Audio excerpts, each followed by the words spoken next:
सास ने एक रस्सी से उसको फांसी पर लटकाया हुआ है। हद हो गई, इस निकम्मी बहू को इतना मना किया फिर भी मानी नहीं।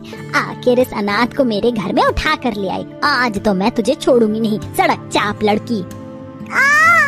दादी दादी मुझे छोड़ो, मुझे लग रही है। माँ मुझे बचाओ। माँ जी मैं आपके आगे हाथ जोड़ रही, मेरी बच्ची को छोड़ दीजिए। माँ जी उसे लग जाएगी, छोड़ दीजिए। जब भी ये लड़की मेरी नजरों के सामने आती है तो आधा खून मेरा यूं ही जल जाता है। आज इसे मार ही डालूंगी। माँ बचाओ, मैं मरना नहीं चाहती। चिंता मत कर बेटा, मैं आ रही हूँ।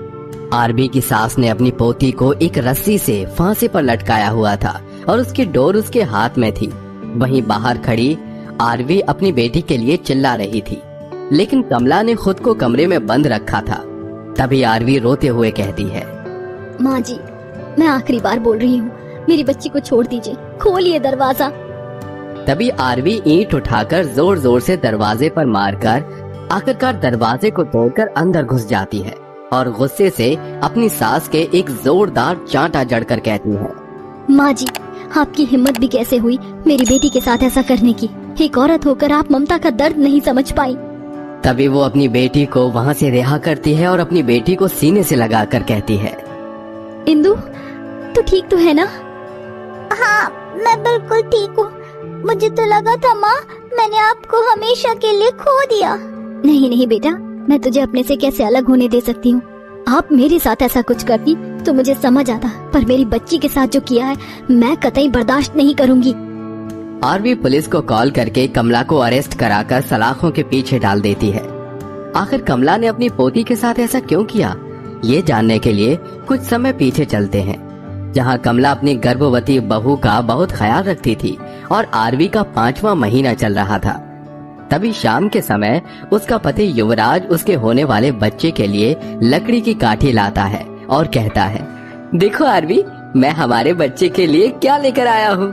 जब आएगा इस दुनिया में वो तो इसी लकड़ी की काठी पर चल मेरे घोड़े टुक टुक टुक करेगा। आपने बिल्कुल ठीक कहा, लकड़ी की काठी बहुत सुंदर है। इस तरह से सब बच्चे के आने का इंतजार करते रहते हैं। 3 दिन बाद आरवी का धूमधाम से गोद भराई का जश्न रखते हैं। जैसे वो उतरकर नीचे आती है, सीढ़ी पर उसका पैर फिसल जाता है, जिससे सास बेटे तुरंत आरवी को हॉस्पिटल ले जाते हैं। वहाँ डॉक्टर आरवी का ट्रीटमेंट करने के बाद कहता है, आई एम सॉरी, पर आपकी बेबी का मिसकैरेज हो गया है। आपका बच्चा नहीं रहा इस दुनिया में और आरवी अब कभी माँ नहीं बन पाएगी। क्या?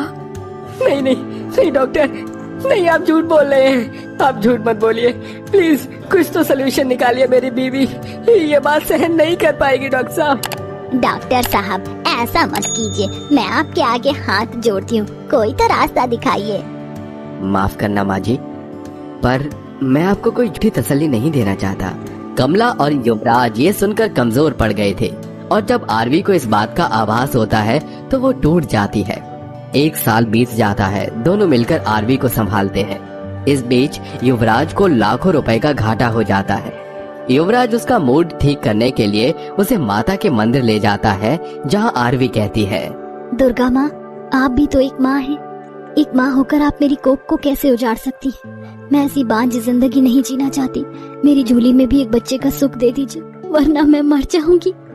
परेशान मत हो आरवी, माता रानी पर भरोसा, वो जरूर हमारे लिए कुछ न कुछ सोचेंगे, पर ऐसे मरने के बाद दोबारा मत करना। दोनों माता के दर्शन करके जैसे ही उतरते हैं तो आखिरी सीढ़ी पर उन्हें 6 साल की रोती हुई बच्ची मिलती है।